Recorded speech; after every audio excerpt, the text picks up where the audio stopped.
करोड़ रुपए की लागत वाली लगभग 13,000 परिवहन इकाइयों को मंजूरी दी है। सस्टेनेबल ग्रोथ को बढ़ावा देने के लिए PMMSY के तहत 8 जलीय मछुआरों के लिए बीमा और 2.7 लाख के लिए पोषण ONGC में शामिल किया गया।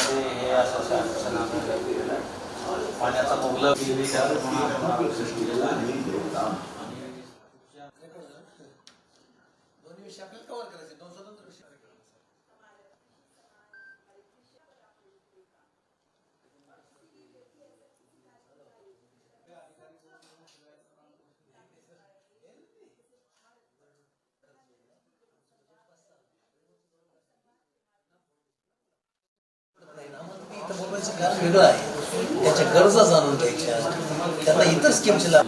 पुढील आठवड्यामध्ये प्रत्येक तालुका पातळीवर टंचाई आराखडा तयार करण्याचं कामकाज पार पाडलं जाईल आणि तो शासनाने सादर केला जाईल. आणि त्या टंचाई आराखड्यामध्ये जे कामं मंजूर आहेत समाविष्ट केलेले त्याच कामाला नंतर मंजुरी देण्यात येईल किंवा त्याच कामाला आपल्याला आरक्षणातून पाणी देण्यात येईल असं आपल्याला